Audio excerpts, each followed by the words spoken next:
Aquí comienza Paralímpicos, el podcast del Comité Paralímpico Español, con David Blay. Parece mentira, pero han pasado casi 2 meses desde que concluyeron los Juegos Paralímpicos de París y miramos ya a un nuevo ciclo, el que nos tiene que llevar, si obviamos los Juegos de Invierno de Milán Cortina y hablamos de los Juegos de Verano, a Los Ángeles en el año 2028.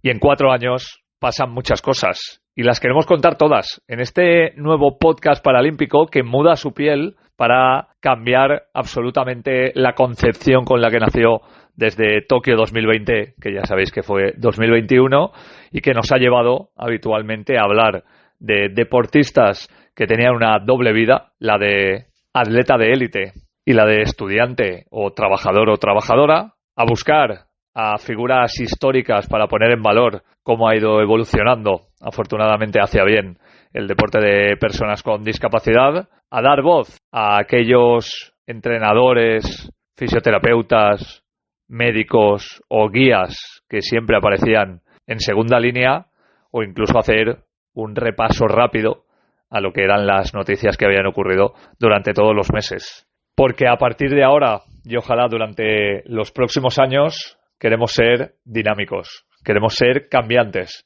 y queremos ir ofreciendo algunas secciones que van a ser fijas y otras que van a ir incrustándose en este podcast oficial del Comité Paralímpico Español, donde tocaremos mucha actualidad, y ha habido bastante de ella en el último mes, como ya estaba previsto el cambio después de 20 años en la presidencia del Comité Paralímpico Español, donde haremos crónicas de aquellas cosas que muchas veces pasan desapercibidas, donde recordaremos algunas de las iniciativas que están consiguiendo llevarnos a algo a lo que se aspira y mucho, que es la inclusión entre deporte olímpico y paralímpico, pero sobre todo vamos a tener también educación. Educación para explicar y entender no solo los deportes paralímpicos, sino las clases de discapacidades que pueden competir en ellos. Educación para hacer historia y para que nos cuenten de dónde nació todo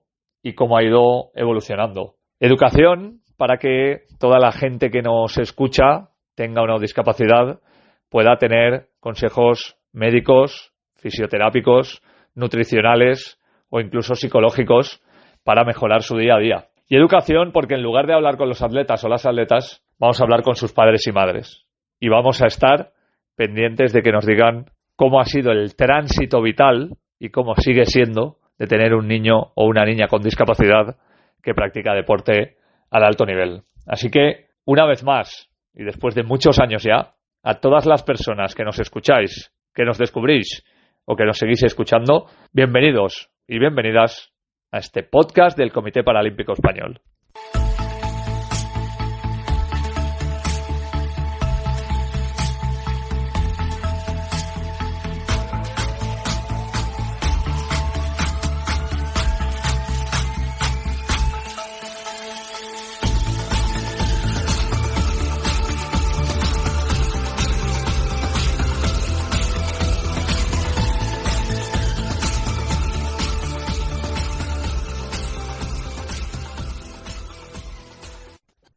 Como decíamos, ha habido mucha actualidad y, como afortunadamente en el Departamento de Comunicación del Comité Paralímpico Español disponemos de perfiles muy diversos, hemos mandado a la mayoría de ellos a trabajar durante este mes al margen de lo que hacen habitualmente, que es mucho y variado. Y así tuvimos a Isabel Domínguez en la asamblea, en la que se escenificó una de las grandes imágenes del mes y posiblemente del año. El cambio después de 20 años de presidencia en el Comité Paralímpico Español, con Miguel Carballeda dejando el cargo. Cuéntanos cómo fue, Isa.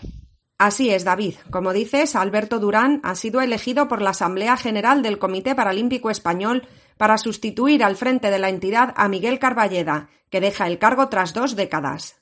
Yo hoy he dicho no adiós, pero sí he dado un paso al lado. He decidido no volver a presentarme a las elecciones del Comité Paralímpico por un par de razones. Llevo 20 años en ello y creo que hay que dar paso a nuevas personas con nuevas ideas y y con ímpetu y ganas de hacer cosas por el deporte paralímpico, y además porque creo firmemente en la renovación también de los organismos deportivos, ¿no? Y desde luego 2 décadas es mucho tiempo donde hemos cambiado mucho. Me voy muy agradecido, encantado y humanamente realizado por todo lo que he podido hacer. La candidatura de Durán fue la única formalizada y contó con el apoyo de 29 de los 30 votos emitidos por los asamblearios. Bueno, asumimos primero una herencia, un legado magnífico, ¿no?, del Comité Paralímpico, en un momento institucional y un momento de apoyo social pues seguramente inmejorable, ¿no? Eso es la base, ¿no?, la reputación, la confianza que se tiene en el trabajo del comité, ¿no? El gallego de 55 años, que es licenciado en Derecho, compatibilizará este cargo con las vicepresidencias del Consejo General de la ONCE, de la Fundación ONCE y de Ilunion, entre otras funciones. Tenemos muchos retos, la cantera, que ningún niño o niña con discapacidad que quiera hacer deporte, ojalá sean más los que quieran hacer deporte, no se vea privado de ello porque los padres no encuentren un polideportivo, un entrenador, un apoyo para que ese niño empiece a hacer deporte, y luego tener los apoyos institucionales necesarios. Somos un comité que tiene un gran peso de apoyo privado, pero que también ese apoyo privado, también esos patrocinios necesitan, ¿verdad?, los vehículos fiscales que, en la coyuntura actual que estamos, de cierto riesgo en los presupuestos, pues nos preocupa que encontremos que todas estas cuestiones se vayan arreglando, ¿no? A continuación, la Asamblea procedió a ratificar al equipo de gobierno propuesto por Durán, en el que Enrique Álvarez asume la vicepresidencia primera, Marcos Herrero la segunda y Ángel Luis Gómez la tercera. Miguel Sagarra continuará una legislatura más en el cargo de secretario general, al igual que Julián Rebollo en el de tesorero. Este comité ejecutivo lo completan Miguel Ángel Machado en representación de las federaciones unideportivas y Fátima Cao y Fernando Riaño como vocales de libre designación. Por último, la Asamblea aprobó la continuidad de Alberto Jofre como director gerente del Comité Paralímpico Español. Y antes de la asunción de la presidencia de Alberto Durán, tanto él como muchas de las personas que habían tenido la suerte de viajar como sponsors a los Juegos Paralímpicos de París tuvieron visitas especiales y extraordinarias.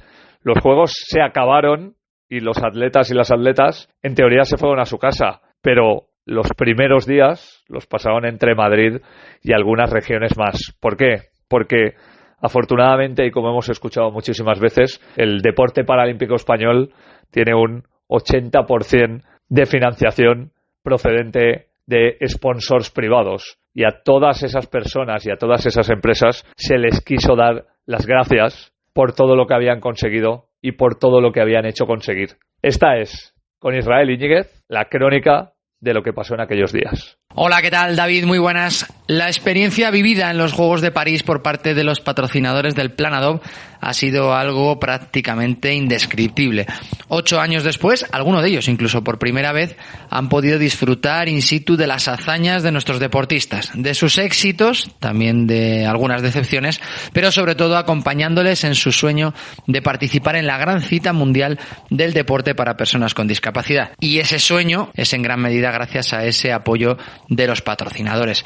Sus aportaciones permiten que los atletas puedan dedicarse en exclusiva al deporte, que puedan tener las mejores condiciones de preparación para la mejor y la más exigente competición del mundo. Por ello, al regreso de París era más que necesaria y obligada la visita a todos y cada una de las sedes de los miembros que componen la familia paralímpica, marcas que apuestan por unos valores que están muy en línea con sus empresas. Así pues, nada más poner pie a tierra en España y previo paso por el Hotel Ilunion Pío XII de Madrid, una primera avanzadilla del equipo paralímpico español acudió a Radio Televisión Española y a Fundación ONCE para ofrecer las 40 medallas conquistadas en tierras parisinas. Al día siguiente, con la expedición dividida en 3 grupos, fue el turno de dar las gracias al conjunto de entidades colaboradoras del ADOB que tienen su sede en la capital. Así, el primero recorrió las de Telefónica, AXA, CaixaBank e Iberdrola, en todas ellas con un calurosísimo recibimiento por parte de directivos y empleados. Rafa Fernández Alarcón, director de marca, patrocinios y medios de Telefónica, nos explica cómo lo vivieron ellos. Los deportistas del Comité Paralímpico Español nos emocionaron y nos representaron muy bien en París, consiguiendo unos resultados espectaculares. Por eso, para todos en Telefónica fue un orgullo poderles recibir en el mes de septiembre después de los Juegos y compartir con ellos sus éxitos. Un segundo bloque recorrió las sedes de Renfe, Iberia y Risi, recibiendo igualmente innumerables muestras de cariño. Marta Gómez Cuétara, consejera delegada de Risi, mostraba la satisfacción de un debutante en estas lides que ha entrado con mucha fuerza. Hace unos días vinieron a vernos los deportistas de Paralímpicos a nuestra casa. Lo primero que sentimos fue un gran orgullo de poder participar en algo importante, en algo que nos supera a nosotros y a nuestro día a día. Luego sentimos una gran ilusión por poder recibir a los atletas en nuestra casa. Lo más importante fue los aprendizajes que tuvimos. Aprendimos de esfuerzo, de trabajo, de equipo, de compañerismo. Vimos atletas más allá de gente con discapacidad. Como resumen, yo lo que diría es que sentimos una gran alegría de estar con ellos y de participar en este proyecto. Y finalmente un tercer grupo obtuvo el reconocimiento por parte de los integrantes de marcas como Calidad Pascual, Ubicosport, Aguirre y Fía y Sanitas, una interesante mezcla entre veteranos y noveles. En todas ellas, bajo la banda sonora de Ganar dos veces, impulsada precisamente por Pascual, se rindieron a los éxitos de nuestros deportistas, tal y como refleja Iñaki Peralta, consejero delegado de Sanitas. Para Sanitas, un orgullo acompañar durante los 4 años de preparación y ver el culmen en medallas y esa recompensa al trabajo bien hecho. La guinda del pastel la compone la visita que los deportistas paralímpicos realizaron tras su paso por París y donde mostraron sus medallas e intercambiaron opiniones con todas las personas que trabajan en Sanitas. Es una visita que se espera con mucha ilusión, nadie falta ese día y el compromiso de Sanitas con el Comité Paralímpico sigue más vivo que nunca, gracias a una excelente experiencia en este 2024 en París. Apenas unas semanas después, el equipo paralímpico comenzó a recorrer otros puntos de la geografía española desde los que también se les apoya fervientemente. Así es, por ejemplo, en Barcelona con Dingo Natura, Cofidis y Aldi, A Coruña con Gadis o Murcia con El Pozo. Todos ellos son parte importante de los éxitos del deporte paralímpico español y así lo sienten, tal y como indica Ana Chinarro, directora general de Dingo Natura. Podría asegurar que el rato compartido por las personas de Dingo Natura con los deportistas y las personas del comité que asistieron a esta visita fue un auténtico regalo. En Dingo Natura vivimos con mucho orgullo y emoción nuestra pertenencia a la familia paralímpica desde hace ya más de 2 años y medio. En cada acto que hemos tenido la ocasión de compartir y celebrar juntos se ha ido afianzando en nosotros ese sentimiento de pertenencia y por eso esperábamos con impaciencia y con mucha ilusión la visita de nuestros deportistas y el comité a nuestra casa. Fue un día muy especial para el equipo de Dingo Natura, ya que tuvimos la oportunidad de compartir experiencias mientras disfrutábamos de un desayuno preparado con el máximo cariño. Posteriormente, en un ambiente muy familiar y muy distendido, pudieron conversar con los deportistas, contemplar y admirar las medallas y, en definitiva, sentirse parte del trabajo y del éxito de los propios deportistas. Así pues, con esta visita estamos seguros de haber empapado aún más del espíritu paralímpico a miembros del equipo de Dingo Natura que trabajan en nuestras oficinas y almacenes y no disponen de otras oportunidades para tener cerca a nuestros deportistas. Por delante, otros 4 años de trabajo, esfuerzo e ilusión con Los Ángeles en el horizonte y con una treintena de las mejores marcas como perfectos compañeros de viaje.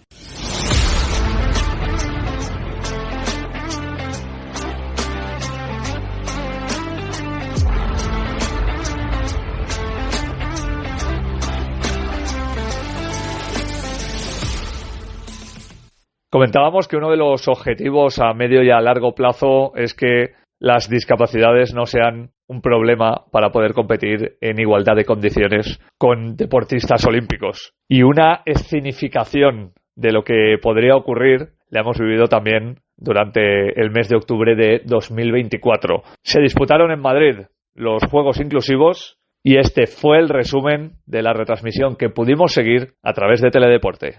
Buenas tardes y bienvenidos al Centro de Alto Rendimiento de Madrid, donde cada día se entrenan algunas de las estrellas que han brillado este verano en los Juegos Olímpicos y Paralímpicos de París. Aquí han comenzado a forjarse algunos de sus sueños y hoy queremos compartir con vosotros un sueño, el sueño de la inclusión, que nació en 2010 de la mano de Fundación Sanitas con esa primera semana del deporte inclusivo. Sí, y además de deportistas en activo, hoy también tenemos a leyendas. Son deportistas que que han marcado un antes y un después en la historia de sus disciplinas deportivas. Ahora mismo tenemos a Eli Pinedo con el deporte, bueno, mejor dicho, con la perfección hecha deportista. Ella logró en los Juegos Olímpicos de Montreal de 1976 una heroicidad. Fue la primera en hacer un 10 perfecto en barras asimétricas. No puede ser otra que Nadia Comaneci. Nadia, hi. Hi, buenos días. Buenos días. ¿Cómo estáis? Toca empezar con el tenis de mesa, Almo. Sí, el tenis de mesa, que es uno de los deportes más inclusivos que hay, ya lo estamos viendo en imagen. Estamos viendo el pabellón multideporte, donde se han celebrado desde primera hora los partidos, 4 equipos en liza, con 3 integrantes cada uno, compuestos por deportistas con y sin discapacidad. Hemos contado con duelos absolutos, duelos individuales de palistas con discapacidad y con ese partido de dobles entre deportistas sin discapacidad y palistas en silla de ruedas. En esas imágenes veíamos a Carolina Marín, la hemos echado mucho de menos, Muchísimo. Nos hubiese encantado verla hoy compitiendo también en estos segundos Juegos Inclusivos. Yo creo que ahora mismo se nos encoge todavía un poquito el corazón recordando esa imagen en la que Carolina queda tendida en el suelo en los Juegos Olímpicos de París, en la semifinal, cuando ya tenía prácticamente amarrado ese pase a la final, ya la veíamos luchando por su segundo oro. No ha querido perderse los segundos Juegos Inclusivos de la historia. Carolina, ¿cómo ves el futuro del deporte inclusivo? Lo veo cada día más real, sobre todo porque estamos aquí en la segunda edición de estos Juegos Inclusivos, en el cual ya no solamente hay deportistas españoles, sino también hay deportistas extranjeros, y eso significa que estamos dando un paso muy importante, sobre todo también que no solamente se haga aquí en Madrid, en España, estos Juegos Inclusivos, sino que ojalá consigamos que se haga internacionalmente también. Pero ahora vamos con uno que se estrena, y esa es la esgrima. Con 2 equipos mixtos compuestos por 3 esgrimistas cada uno, un deportista en silla de ruedas, otro con discapacidad visual y el tercero sin discapacidad. Hemos estado y hemos contado con el polaco Adrián Castro, medallista paralímpico en Río de Janeiro, o nuestra medallista paralímpica en París, Judith Rodríguez, que con su medalla de bronce en florete devolvió a la esgrima española al podio paralímpico 24 años después. Y el karate, que se estrenaba en estos Juegos Inclusivos Internacionales, pasamos a uno de los deportes reyes de los Juegos en general. Vamos con la natación, que nos acompaña, atención, desde los Juegos Olímpicos de 1896, Atenas 1896. Sí, deporte rey, y en los Juegos Inclusivos, por supuesto, no podían faltar, no iban a ser menos. 8 nadadores por equipo, 4 chicos y 4 chicas, 4 deportistas con discapacidad y 4 sin ella, e intentando siempre que estén representadas las clases de la S1 a la S5. Con esta medalla que estamos viendo, ella igualó a Michael Phelps como deportista con más metales en unos Juegos Olímpicos y Paralímpicos. Tras reinventarse en un ciclo olímpico, tenemos con nosotros a una leyenda del deporte paralímpico. Teresa Perales, ¿cómo estás? ¿Qué tal? Muy bien, Eli. ¿Qué tal? ¿Cómo te has sentido en estos Juegos Inclusivos, en esta segunda edición? Bueno, ha sido fantástico porque, claro, lo más bonito es que compartimos el tiempo de antes y el tiempo mismo de la competición, y estamos olímpicos y paralímpicos. Esto está a punto de empezar, ese relevo de atletismo del 4x200, es la guinda a estos Juegos Inclusivos Internacionales. Así que toca dar paso a nuestros compañeros, a Chema Martínez y Alberto Hernández. Todo vuestro, compañeros. Vamos con la última prueba, y que se tiene que decidir todo, absolutamente todo lo vamos a decidir en esta prueba de 4x200. Tan necesarios esos chicos y chicas que están en la tribuna como los que están en el tartán, porque sin público no hay deporte tampoco. Imposible, tanto más importante la labor de... Las carreras se hacen grandes muchas veces por la gente que te anima, cuando estamos ahí tocados en esos últimos metros. Tenemos aquí a Sara Andrés. Sara, que está... Felicidades. ¿Qué se siente? Pues mucha felicidad, muy orgullosa de mi equipo y de todos porque lo hemos hecho genial. Así que muy contenta de estar aquí en la segunda edición de estos Juegos Inclusivos, que va a ser un referente, ya lo es, y que va a estar por todo el mundo, estoy segura, porque hemos demostrado que lo hacemos muy bien, que es muy divertido y que nos apasionamos con el deporte.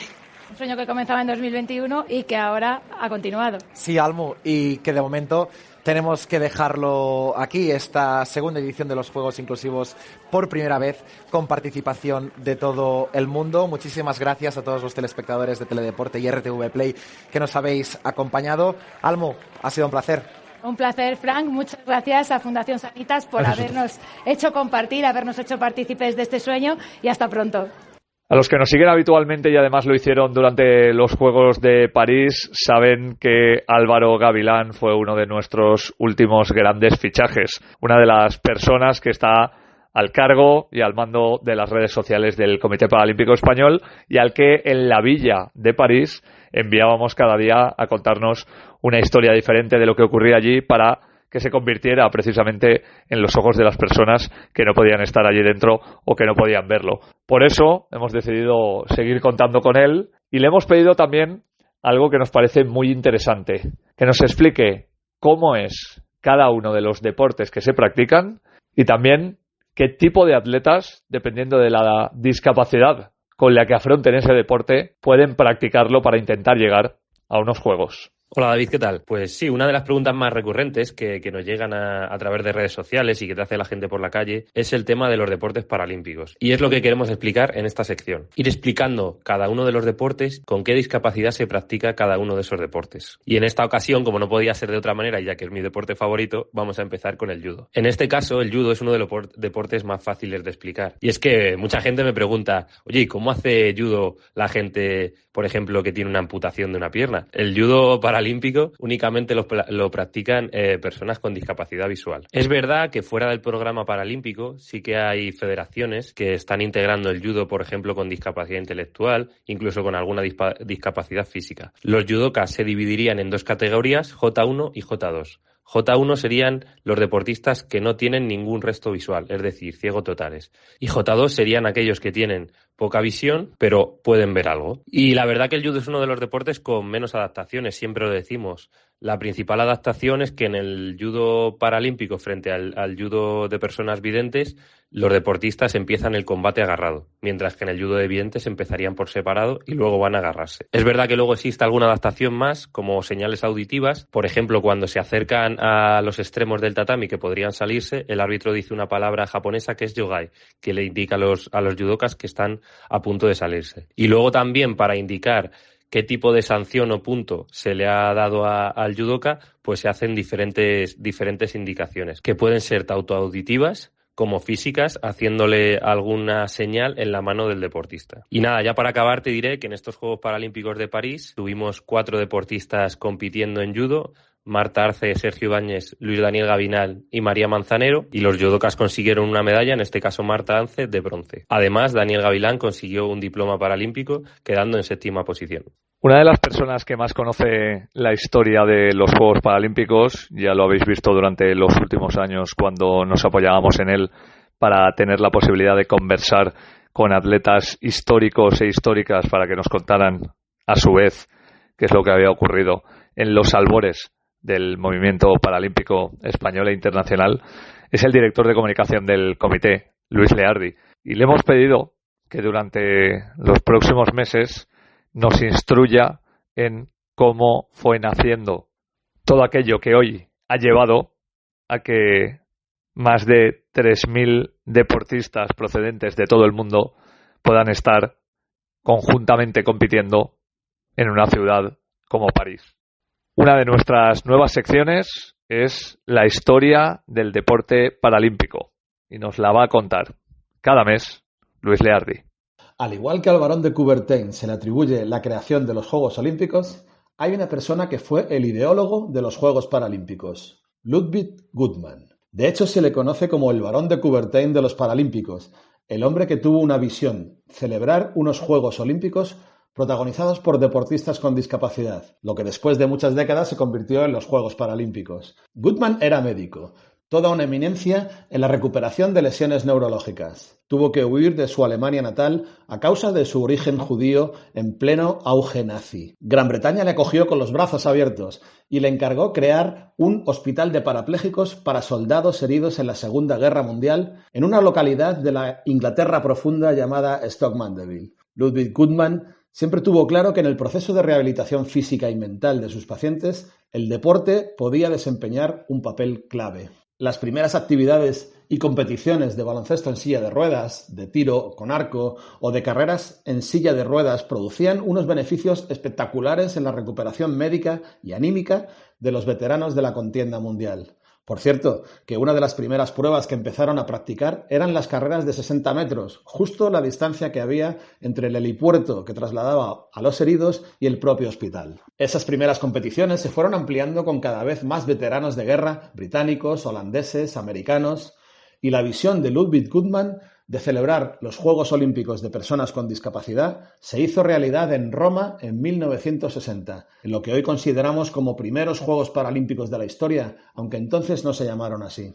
Guttmann no pudo llegar a disfrutar de la época dorada del paralimpismo, ya que falleció en 1980, cuando todavía no se había producido el despegue que supusieron los Juegos de Seúl 88 o Barcelona 92. Pero en homenaje a él y a esos albores del deporte de personas con discapacidad, cada 4 años, la ceremonia de encendido de la llama paralímpica, en lugar de celebrarse en Olimpia, en Grecia, como hacen los olímpicos, se lleva a cabo en Stoke-Mandeville, en la cuna del movimiento paralímpico y en la casa de quien fue su padre, Sir Ludwig Guttmann.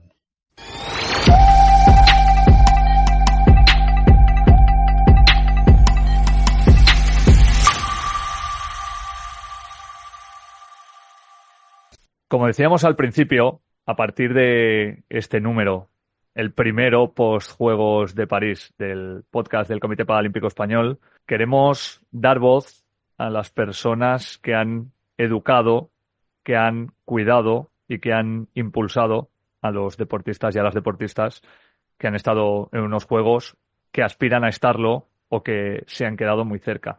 Pero sobre todo y por encima de todo, queremos dar voz a testimonios de padres y madres que han tenido niños o niñas con discapacidad y que decidieron que el deporte, más allá de la competición, iba a ser un arma con la que iban a poder pelear en mejores condiciones en la vida de las que podían prever al inicio. Sabréis que Quique Alhambra, a lo mejor algunos y algunas lo habéis descubierto durante los Juegos de París, es uno de los medallistas y que también, poco a poco, ese relevo paralímpico del que vamos hablando muchas veces empieza a tener esa generación nueva después de que la piscina sea seguramente el mayor generador, valga la redundancia, de talento que hay en territorio español. Y queríamos hablar con el padre de Quique, que también se llama Quique y obviamente también se apellida Alhambra, para echar la vista atrás cuando uno ha pasado un éxito y para ver cómo fueron aquellos inicios. Quique Alhambra Senior, se diría en Estados Unidos. ¿Cómo estás? Muy buenas. Hola, buenos días. Bien, estamos aquí. Te quiero preguntar, para quien no conozca a Quique, más allá de las medallas conseguidas en París, que es un niño que con 6 años es detectado de síndrome de Stargardt. Mucha gente ya sabrá lo que es, pero para quien no tenga esa conciencia, es un síndrome degenerativo macular que hace que vayas perdiendo vista con los años. Y en ese momento me gustaría preguntaros, cuando aparece aquella circunstancia, ¿cuál fue la primera reacción? ¿Cuál fue la primera impresión? Y también, ¿cuál fue la primera decisión que tomasteis? Hombre, pues mi mujer no lo llevó muy bien. Parecía que se acababa el mundo. Dije, chica, viene así, hay cosas peores, tiras para adelante con lo que hay y no pasa nada. Y hasta el día de hoy. No habíais escuchado jamás, entiendo, la palabra síndrome de Stargardt en aquel momento, ¿no? No, nada. Ya te digo, sí que notábamos que el niño se acercaba mucho a la televisión, a los videojuegos que jugaba. Tampoco dabas información, cosa de niños. Hasta que un profesor en el colegio nos dijo, oye, yo creo que el niño tiene algo. Podéis llevarlo a la 11, que os lo revisen, que es gratis. Nos pasó el teléfono, en la 11 le hicieron una revisión, entonces ya nos dijeron lo que tenía. ¿En qué medida, claro, con 6 años el niño no sabe explicarlo muy bien, pero en qué medida visual estaba más o menos ahí? Porque con el síndrome de Stargardt se va perdiendo visión, pero me imagino que ahí todavía, yo recuerdo hablar con Héctor Cabrera, que tiene el mismo síndrome, y me decía, no, yo es que no lo veía todo bien, pero jugaba al fútbol o iba en bici con mis amigos cuando estaba en el colegio. Para él era su visión normal. Lo que veía, dije, pues será lo normal que ve todo el mundo. Claro, si no sabes, y más con 6 años, él hacía la misma vida que todos los niños normales del colegio. ¿Y cuál es el momento en el que os decidís por la natación? Lo decidimos porque nosotros somos socios del Club Valenciano de Natación, aquí en Valencia. Mi hija era nadadora, y claro, el niño estaba todo el día en la piscina también con nosotros. Pues para no hacer 2 viajes a 2 sitios, a nadar también, claro. Claro, una cosa es que un niño o una niña con esa edad o una edad un poco más mayor se tira a la piscina y empiece a nadar, aunque luego escuchas aquí que te cuenta que se tiraba de bomba o que cada vez que os veía... Sí. que cada vez que os veía saludaba y no había forma de centrarse. ¿En qué momento veis que aún con la discapacidad, de repente tenéis un nadador de alto nivel? Bueno, a ver, él, pues en el club o con sus amigos, pues sabes que entre los niños siempre hay piques. Y uno y otro, y lo ves en las competiciones que avanzaba y dices, ¿por qué no? Pues que sigue nadando. Él siempre ha nadado en natación convencional, con sus amigos de toda la vida, continúa entrenando y nadando con ellos, y ya nos propusieron en la 11, oye, ya que nada, ¿por qué no lo metéis aquí en el equipo de la 11?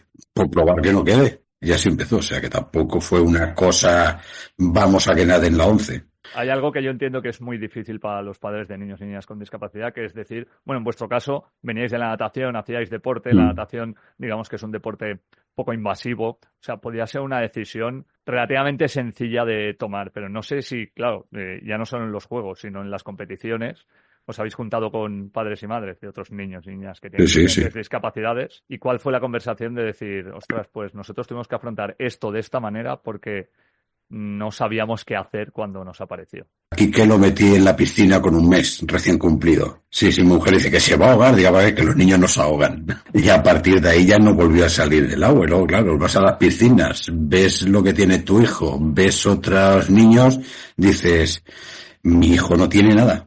¿Cuál es el día a día de Quique? ¿En qué rango de visión está? ¿Qué es lo que hace habitualmente al margen de los entrenamientos? Quiero decir, ¿hay cosas que ya son difíciles para él hacer o tiene una autonomía casi plena? Tiene una autonomía, pero hay cosas que le cuestan. Vamos a ver, ahora está en la universidad, ha empezado este año, el primer año de universidad. El primer año, como va en tranvía y metro hasta la universidad desde casa, el primer día se perdió 2 veces. Pero bueno, vamos a ver, tendrá que saber dónde tiene que bajar.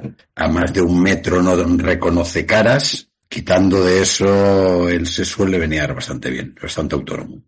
Quique, además, como hablábamos al principio, es un poco uno de los estandartes de la nueva generación, y estas nuevas generaciones han crecido viendo a gente triunfar en los deportes paralímpicos, viéndolos por la tele, teniendo noticias casi a diario de ellos en los medios de comunicación, teniéndolos como referentes, entrenándose con ellos, que ha sido el caso de Quique. Aún así, yo entiendo que haya padres y madres que tengan miedo a que sus hijos o hijas hagan deporte. ¿Qué le dices a la gente de niños y niñas con discapacidad para que el deporte pueda ayudarles en este tránsito? Que hagan el deporte que les guste al niño, que no los fuercen a hacer ese tipo de deporte, que decidan ellos qué deporte tienen que hacer y qué quieren hacer y lo apoyen en todo. La última que te quiero preguntar es ¿cómo es ese momento en el que Quique sale de la piscina de la Défense en París? Sabes que ha ganado su primera medalla paralímpica y me imagino que te vienen muchísimos momentos a la cabeza. ¿Cómo lo vivisteis? No sé cómo contártelo, me estoy emocionando ya. Mi mujer se tomó 2 diazepanes antes de la carrera, llorando, felicitándote con la gente alrededor, que no eran espectadores que habían, porque es la primera competición que vas y ves espectadores. Saludan de todo el mundo, enhorabuena, mucha emoción. Pues yo creo que no hay mejor broche que poner que esa primera emoción que viendo el rendimiento de Quique seguramente no sea la última. Quique Alhambra, padre, muchas gracias porque queremos inaugurar con vosotros estos testimonios que estamos seguros que van a ayudar a muchos padres y madres de niños y niñas con discapacidad a que vean que el deporte es posiblemente el mejor vehículo para que crezcan con naturalidad. Un abrazo fuerte. Pues sí, igualmente, David. Y antes de terminar, a partir de este mes queremos finalizar siempre con un consejo para todas las personas con discapacidad, independientemente del nivel deportivo que tengan, que practiquen ejercicio físico y que quieran mejorar más allá de lo que supone la práctica deportiva. ¿Cómo? A través del servicio médico del Comité Paralímpico Español. Hemos hablado con todas las personas que componen uno de los servicios médicos más completos seguramente que hay en España. Y queremos que a través de la propia medicina, de la fisioterapia, de la psicología con la salud mental y de la nutrición, cada semana toda la gente que practica deporte tenga la posibilidad de recibir un consejo que seguramente le vaya a ayudar en su día a día. Y para empezar, y de cara al cambio de temperatura y al cambio de estación, le hemos preguntado a la encargada de nutrición de ese servicio médico del comité, a Lorena Aira, qué es lo que tenemos que hacer para nutrirnos mejor. Y esto es lo que deberíamos hacer durante los próximos meses. Hola a todos, mi nombre es Lorenaira, soy la nutricionista del Comité Paralímpico Español y trabajo dando apoyo nutricional a los y las deportistas. Les ayudo con pautas personalizadas, recomendaciones de suplementación y también hablamos sobre las estrategias de competición. Hoy vamos a hablar de la importancia de la nutrición en la pretemporada deportiva. Siempre digo que este es el momento perfecto para sentar las bases de un año exitoso y mejorar tanto en fuerza como en resistencia. La prioridad es optimizar la recuperación, que el deportista gane una base sólida en cuanto a fuerza y resistencia y evitar lesiones. Para ello, en primer paso es conocer los hábitos nutricionales del deportista a través de una consulta. En ella buscaremos diseñar un plan flexible y adaptado a la intensidad y volumen de los entrenamientos, así como a la rutina de cada atleta. Un día de entrenamiento intenso podríamos priorizar la ingesta de carbohidratos, mientras que un día con una intensidad menor se podría reducir la ingesta de estos. Además, el inicio de la temporada también es un momento ideal para establecer objetivos corporales, como puede ser la ganancia de masa muscular o, pues todo lo contrario, la reducción de la masa grasa. Otro aspecto que tampoco podríamos olvidar es la hidratación. Entrenar, además, en invierno muchas veces supone un desafío, porque aunque las temperaturas hacen que la sensación de sed sea menor, el cuerpo sigue deshidratándose al entrenar. Por eso, siempre recomiendo que los deportistas establezcan una estrategia de hidratación personalizada. Para fortalecer el sistema inmune se recomienda sobre todo el consumo de alimentos o suplementos ricos en vitamina C, zinc. También podrían ser vitamina D, ya que la baja exposición al sol disminuye sus niveles, como consumir alimentos ricos en antioxidantes. En este grupo entrarían los cítricos, frutos rojos, verduras de hoja verde y especias como por ejemplo el jengibre y la cúrcuma. Y por último, creo que es importante mencionar el descanso. Dormir bien es tan importante como la dieta y el entrenamiento, porque es cuando realmente el cuerpo se recupera. Crear buenos hábitos de alimentación, mantener horarios regulares y gestionar el estrés son esenciales en esta fase. El deporte, los juegos y los atletas innovan y nosotros también hemos querido hacerlo a través del podcast del Comité Paralímpico Español.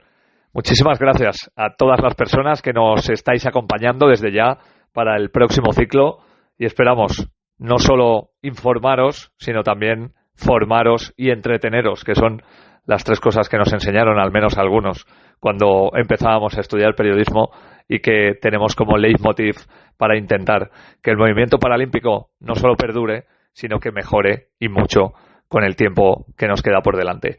Muchísimas gracias y nos escuchamos en 30 días.